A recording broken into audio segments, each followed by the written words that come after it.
Hey YouTubers, Raven here, Starfire. and today we're reviewing The Flash. Season 8, episode 17, In the Dark? Or no, Keep It Dark. Well, yeah, it was a really good, it was an episode. It was an episode. Yes, that it was. It was an episode. I feel like these last few episodes, while they still have some things that are like dealing with like what's going on in the season, are mostly filler episodes. Yeah. Like, I liked the fact that we got to see Allegra be in charge at CCPD or CC Media. Yeah. And that she finally got that girl who's always giving her hell to trust her. Right. I don't trust her though. I still don't trust her either, but I'm just saying so that she'll get off her freaking back, you know. Yeah. But the I like the fact one that, though, like the redheaded one, right? The girl. I thought you might recognize her. She was in that show, The Librarians. Yeah, like I've recognized her since she first showed up, but like anything she's in, I always trust her. Even if I know she's evil, I always trust her. Even if I know she's evil, I trust her because I love she was in this past week's Star Trek Strange New Worlds episode too. So it was so funny because like I just had seen her in Star Trek Strange New Worlds, and then I watched The Flash and she's in that, and I'm just like, ah. That's great. That's great. And in the Star Trek episode, she had like makeup and stuff, but like you still knew that it was that actress. Right.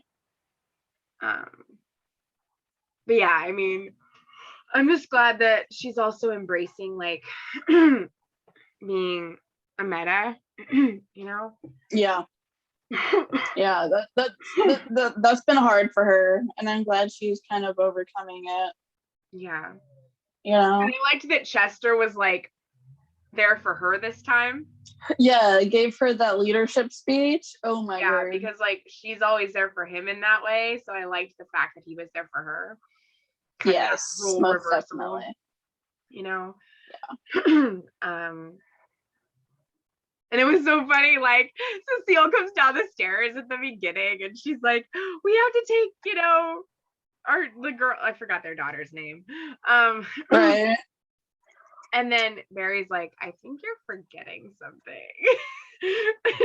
Aren't you forgetting? No, she's like, I feel like I'm forgetting something. And Barry's like, your daughter?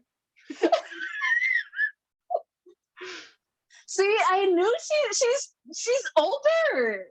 But we haven't seen her at all. They must have not cast somebody for an older version of her. Because she's talked about, but we don't see her. Yeah. It's beyond annoying. And it breaks the immersion. I don't know if we're ever gonna see her after this.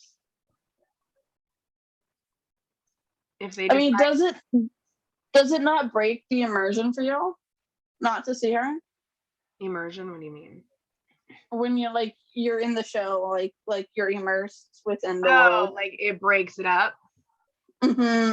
It breaks it for you. I mean, kind of, because like she's in the scene and all of a sudden like she has to go get the kids, so she's not in the scene anymore. Cecile, and that's all you see, and that's it. Like, yeah, it's kind of weird. Yeah. Like usually they show them for like a season as a baby, and then the next time you see them they're aged 4 years, and you see them as like a 4-year-old, and then they're on it for the rest of the time as like growing up, you know. Right. I've seen it done in plenty of shows. Right. Like, I mean, for me it's like, okay, well, she's old enough, we should see her. We never see her. Last time we saw her was when your I mean, family was she in born, trouble, so you what took season her was she into born? hiding. What season was she born? Season 4? Um, Season 5? she was born over the break between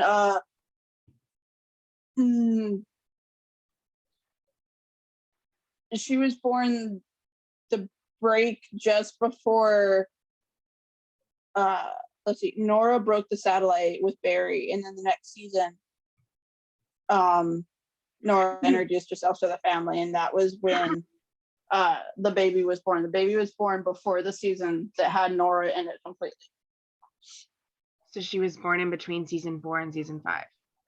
Yeah, because just before she broke the satellite, she delivered the basket to Cecile, the baby basket. Yeah, she would be about 4 or 5.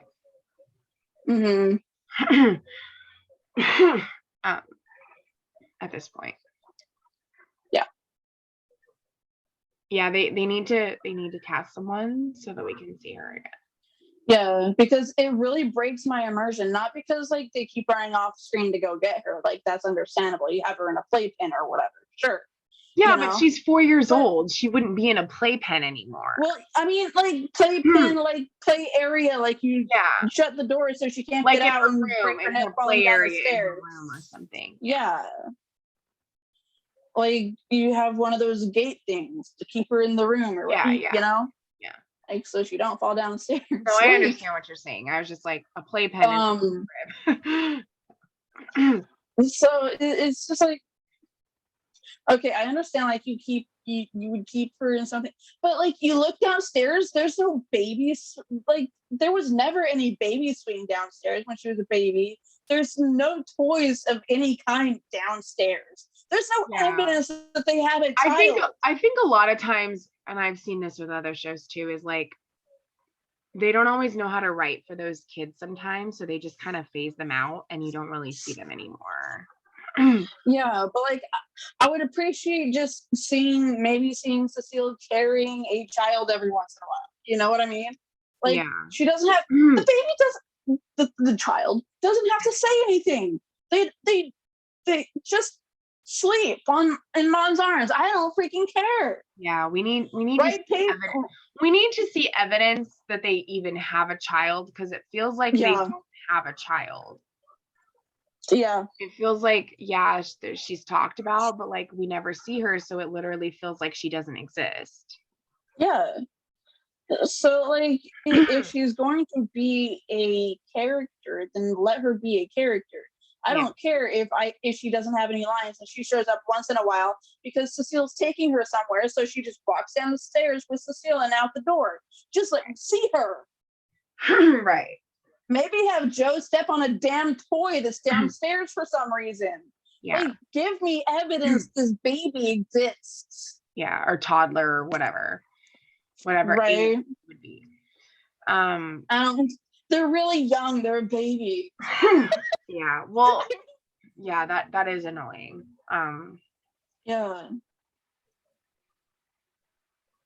And Caitlin's goodbye message. That was, I mean, I knew it was coming, but I expected it to be in person. She gave a good reason as to why it wasn't. But still, that's a little bit too close to breaking up over text message. What reason did she give why she wasn't in person again? Because it was something like, I think she wouldn't have she wouldn't be able to say it. Get too emotional or something like that. She didn't want that. She wanted to be able to explain herself without them trying to convince her otherwise. So video is the only way to get your point across, apparently. I don't know. Yeah. Well, I mean, it makes sense also because she's heavily pregnant at this point. So it's kind of hard. It's kind of hard for them to keep her character around without her showing. And so, unless they somehow write it into the story. No, yeah, I get that. It's just, within the realm of the universe, it's just like, I mean, I mean, they could always hide it. Who knows? They've done it before with people that were really pregnant. But like usually when like at least on Brooklyn Nine-Nine, when the actress who played Amy was pregnant the first time, it wasn't it wasn't written in until like the last episode of the season where like she was actually pregnant and they were like she was gonna go into this prison and like play a pregnant person, and so they were able to like write it in for her to be pregnant while she was still actually pregnant. And so it worked. But normally with the character up to that point, she wasn't supposed to be pregnant. And so, you know, they're able to work around it, but sometimes if it's too hard for them to not be able to be seen, they have to figure out a way to make it work. Right. Like, I mean, what I'm talking about is within the show itself, within the universe, it's a cop-out.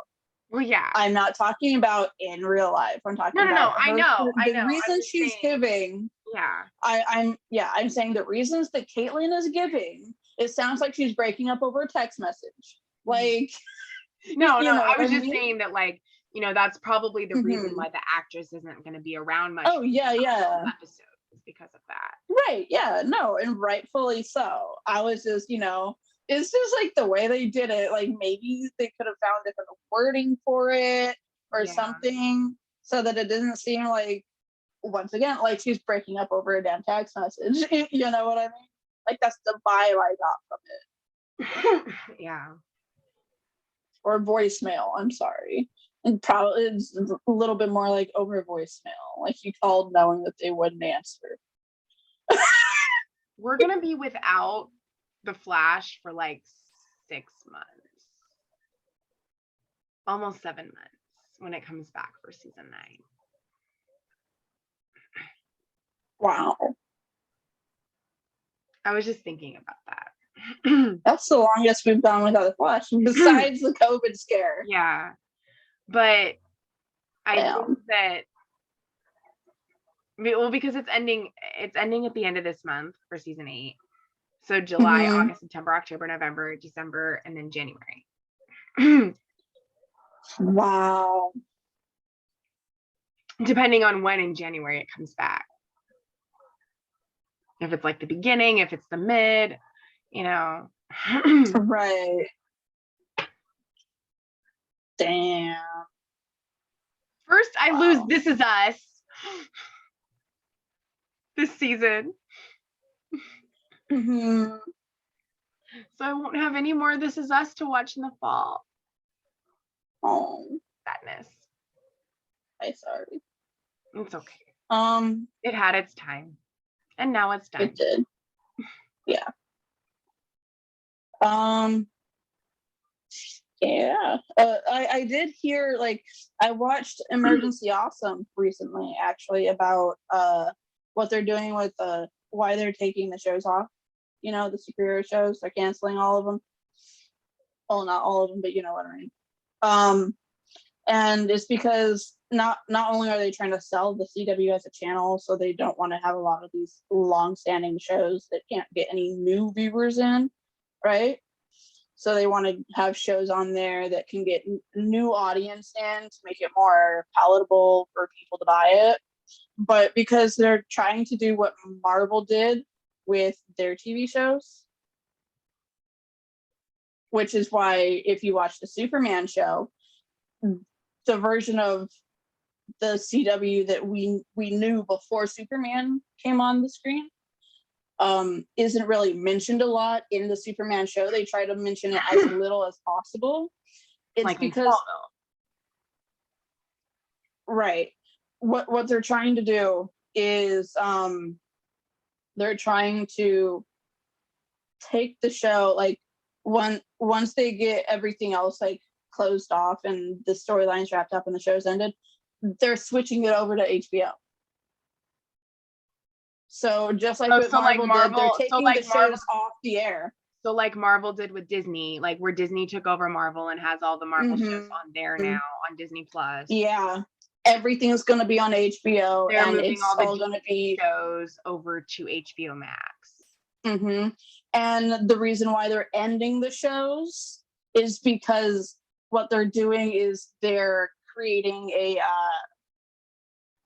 DC TV universe, like what Marvel's doing with like Scarlet Witch and Loki and stuff like that. So they'll be doing that, you know.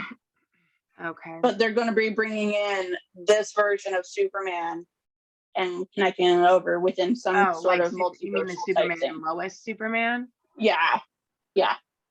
So that'll still be continuing on the HBO when they move it over. You mean on the CW? No. Once the CW shows are done, they're moving this version of Superman onto HBO. Oh, HBO Max. Okay. Yeah.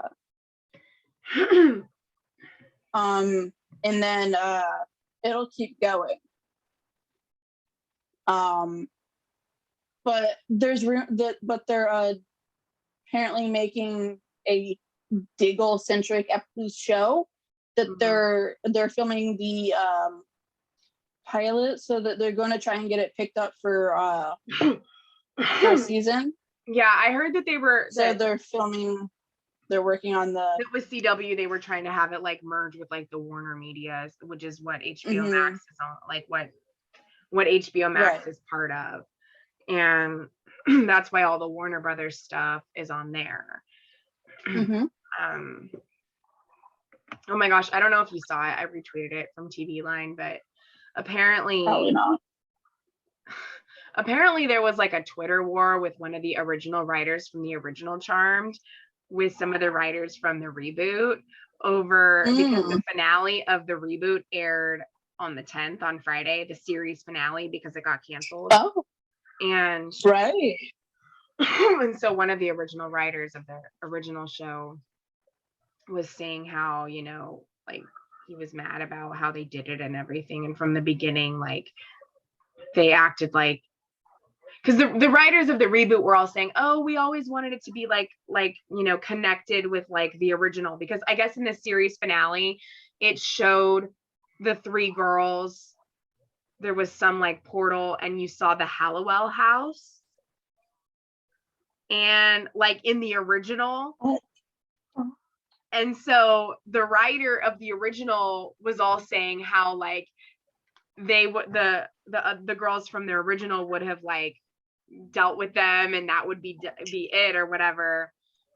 Like, you know, Holly Marie Combs, who was Piper, had issues with the reboot from the start. I mean, she's not been very like happy about it. She's been pretty vocal. No, they trash talked it. She's been pretty vocal about like original. Yeah, she's like been pretty vocal about her dislike of it. And rightfully so.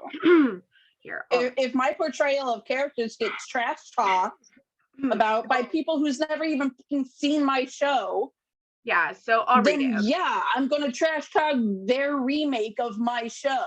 Yeah, so this is what it said. They're like, if you thought the tension between Charmed Old and New would cool off now that the latter has ended its run, you'd be wrong. In the wake of the reboot CW series finale, one of the original series writers, Curtis Keel, took to Twitter on Saturday to slam version 2.0's climax. The June 10th swan song ended with the current Charmed ones, Mel, Maggie, and Kayla, entering a portal to Hallowell Manor, the very home where Prue, Piper, Phoebe, and Paige honed their craft in the original Charmed. And so he's like, as an original Charmed writer, I can tell you what happened next. Piper, Phoebe, and Paige vanquished the three imposters right after they invaded Hallowell Manor. Keel tweeted, then Holly Marie Combs blew up the portal to that other universe and quipped, we wish them well. The reference to original Charmed star Combs was not incidental. The actress's displeasure with the reboot has been clear since the project was announced. The reboot's writers wasted little time responding to the dig, tweeting, unlike with the OG version of the franchise, we had a strict no a-holes hiring policy in the writer's room. We feel mostly sorry for these people because unlike them, we actually like each other and had the best time. They're referring to the fights that like Alyssa Milano and Shannon Doherty had. Right. Well, I mean, I'm sorry, but you had to get rid of 2 people within your first 2 seasons. You had what?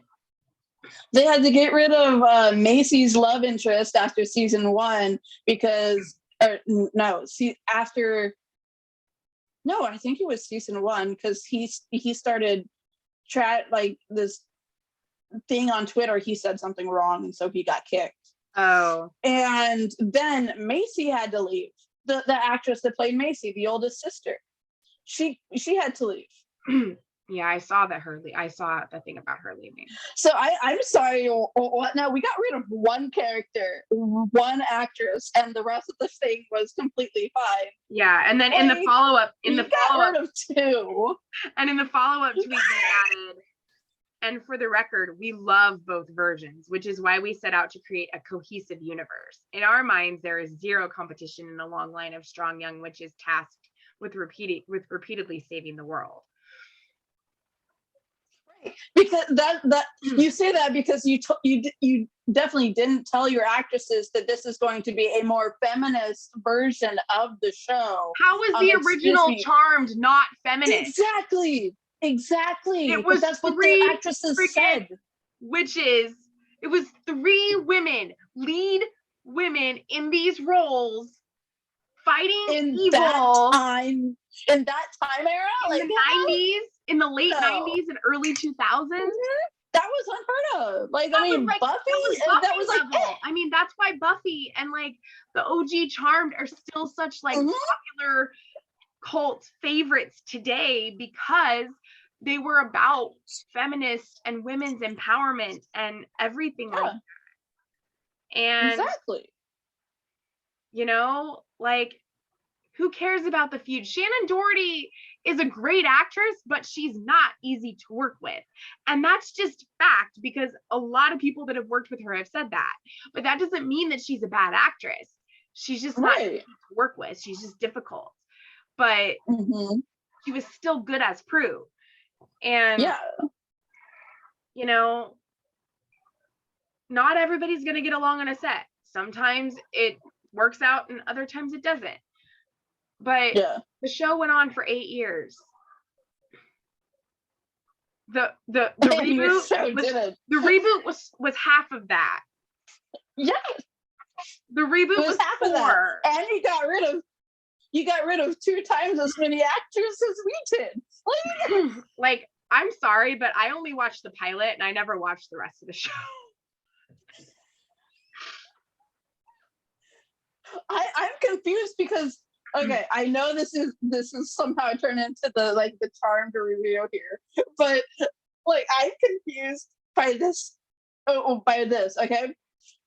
Remember how like I found this thing that Mel was pregnant on the show, and she was like going between these 2 guys or whatever. I was like, Mel's the gay one. So I'm hella confused here. I mean, if Sarah and Ava, but look, if Sarah and Ava can have a baby. She was going between 2 guys though. Oh. She was with guys. I was like, what maybe she was going on? Maybe she was Nah, she was out now, just straight up, I'm lesbian, everything. Like, she was straight up in that. That was on the writers. That was the writer's fault then. Right. And then at the end, it's just like the war of words continued on Sunday with Keel tweetler baiting or collaborating, but doing it through tweets.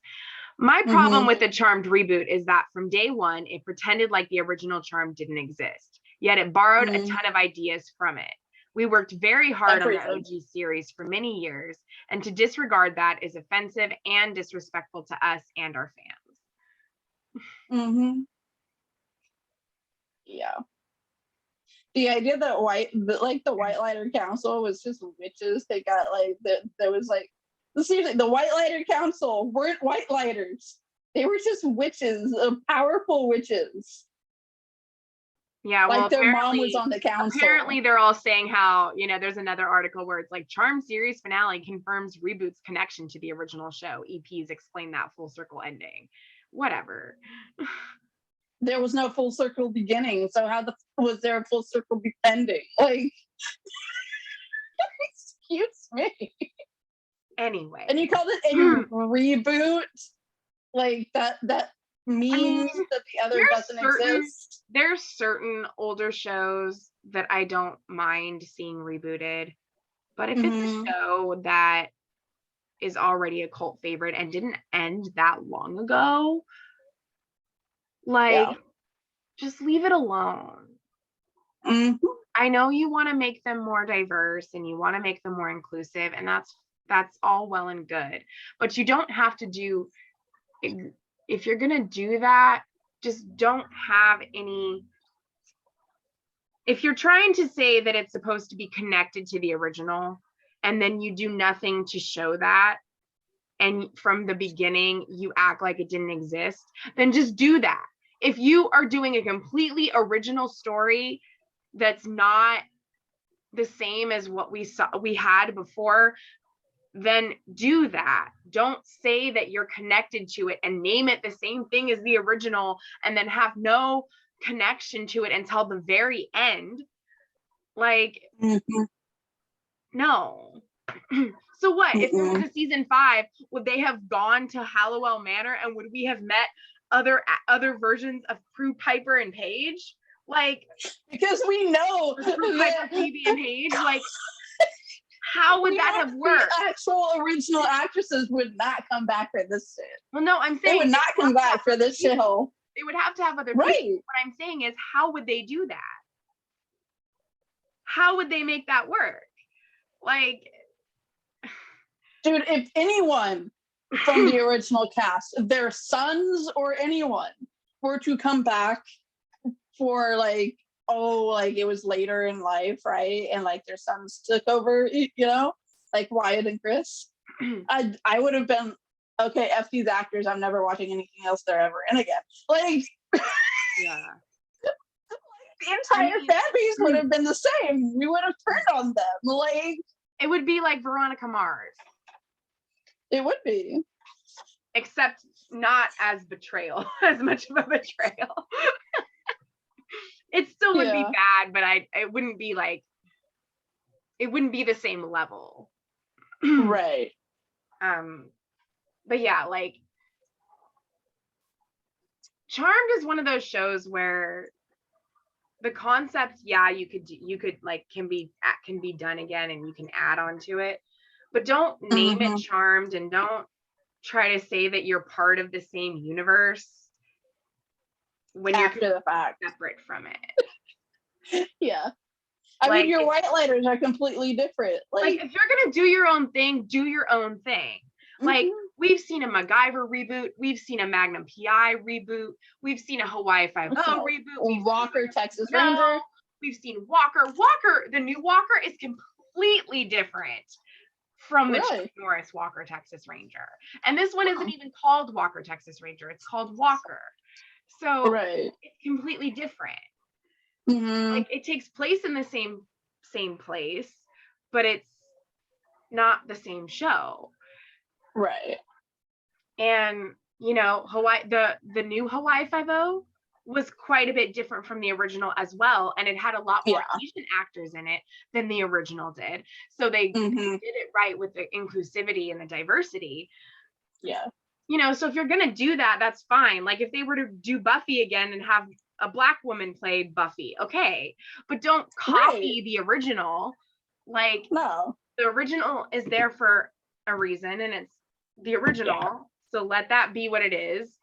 And then a new show that's like if you were to redo Xena, like, don't rehash everything Xena did, and don't make a mockery of what she did for like representation or anything.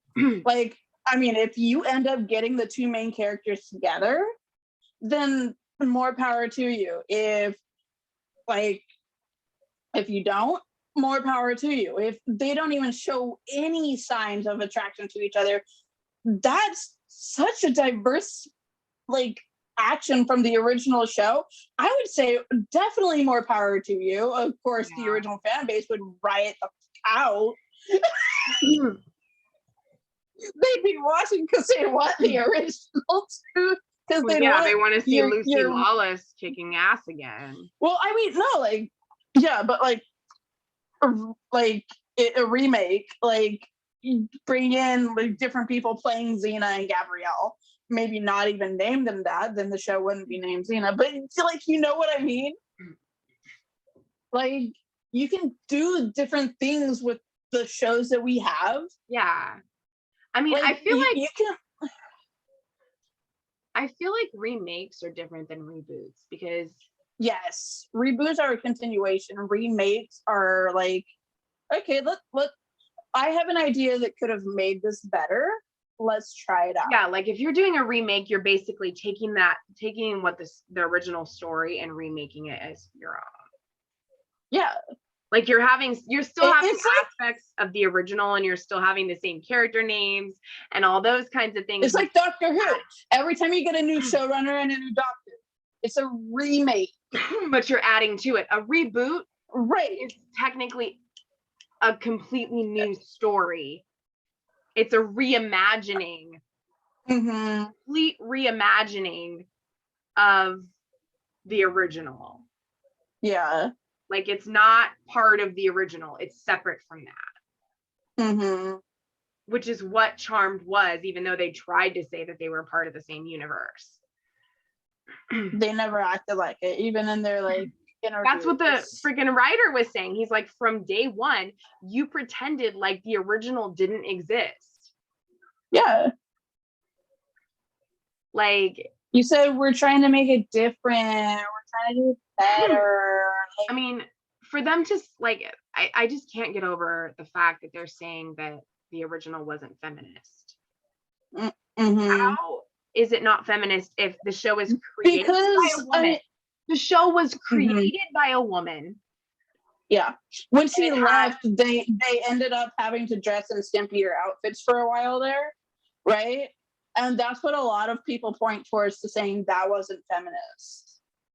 Oh, in the original? So it's like, yeah. So it's like, okay, for one season or for maybe 1.5 seasons, they weren't feminist because they had to wear skimpy outfits. That's a whole nother conversation. Right. But basically, that's the writers. But that's like the crux of their. That's the male influence on the show. Yeah, but like that's the crux of their argument. Yeah, generally speaking, you talk to anybody who says that it wasn't feminist, that's the crux of their argument, is the dress code for that 1.5 seasons. Well, what about the way the girls in the new one dress? Right? No, it's their choice. Like, regardless of whether the show is female led or not, there's always going to be some amount of sexism if there's male writers and there's male people behind the scenes. You know, and the creator of the show didn't stay with it. She ended up leaving after a certain point. So, you know, that's its own thing and we don't need to get into it. Like, basically, if it's female led and it's created by a female, it is feminist. And it is about, like, we even gave, like, our original show even gave an amazing female villain, and she wasn't evil because reasons. She was evil because she was evil. Okay? Like, I'm sorry, but Chrissy was a damn bitch. Billy's sister.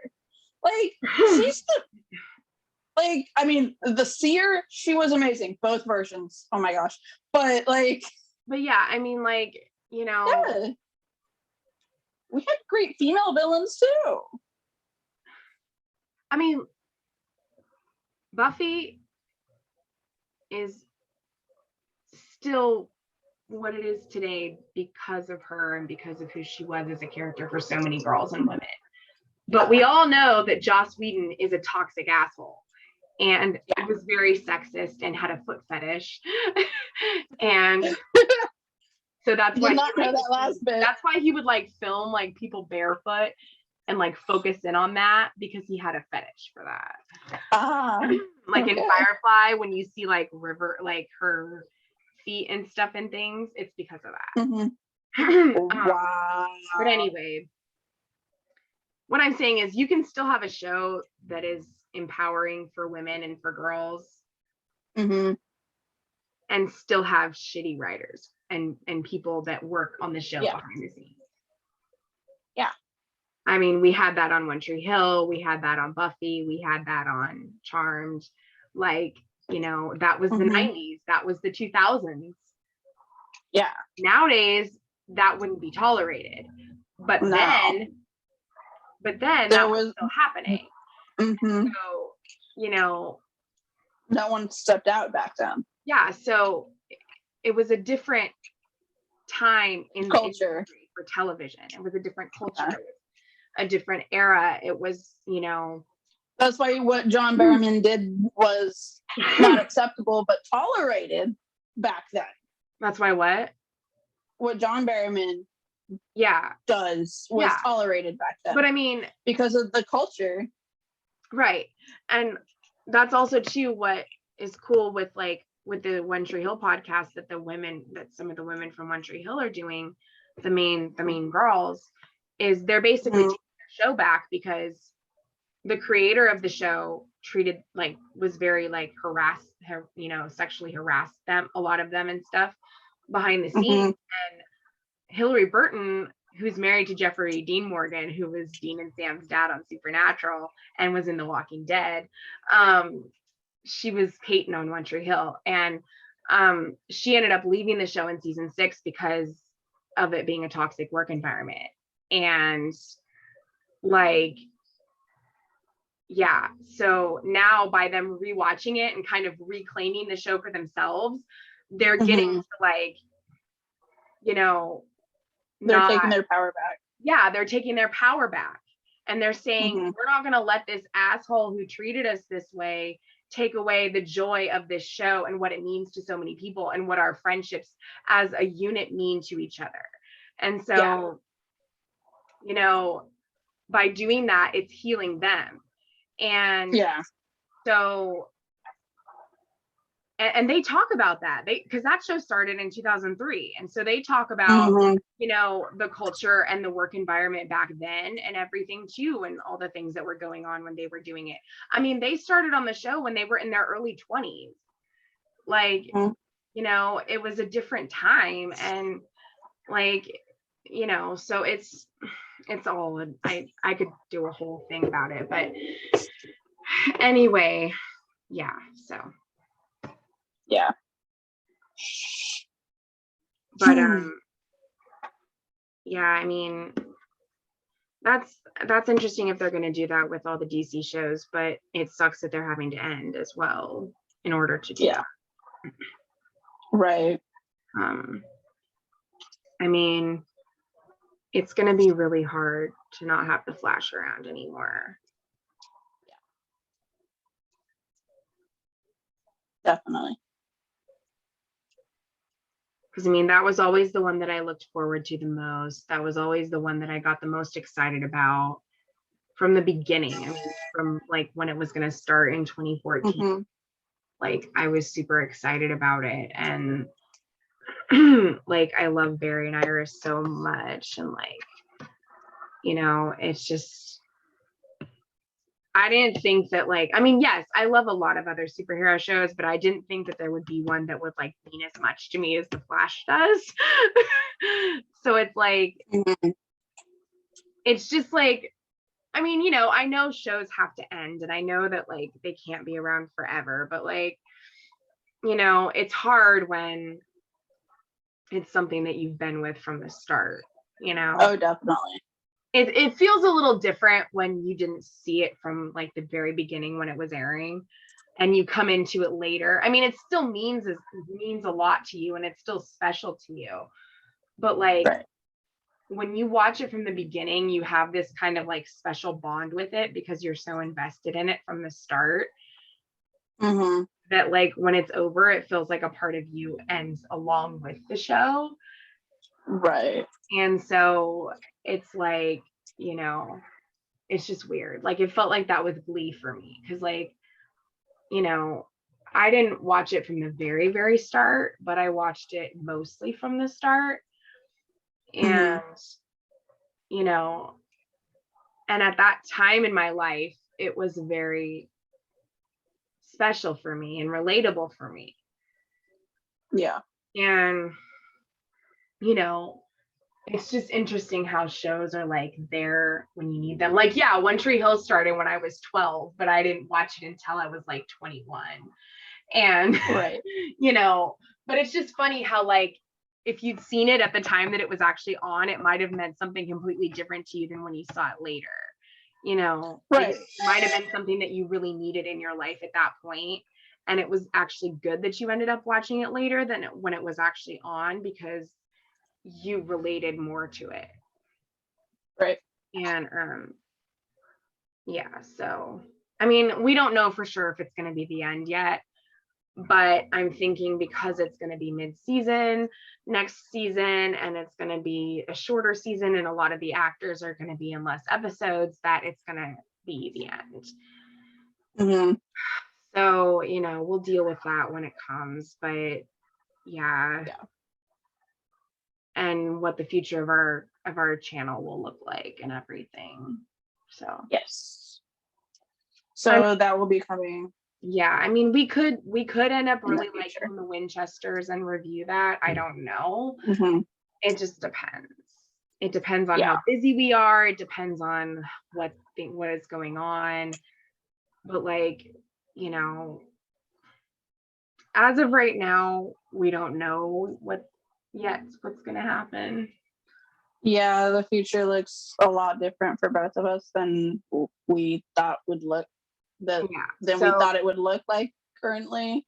Yeah. So I mean, but, you know, we still have these 3 episodes of The Flash, and then we don't have anything else until it comes back, unless we decide to do like some Marvel shows or the Winchesters or whatever, because that comes on in the fall. So you know, it just depends on if we decide to do anything before that. But once these 3 episodes are done, we won't be doing anything until January. Yep. Unless we do something in between. Right, unless we find something.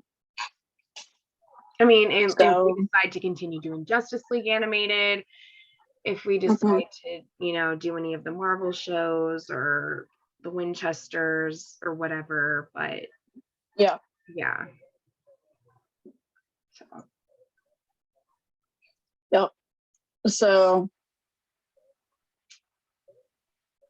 yeah, I guess. I mean, yeah, it was good, but it was not amazing at all.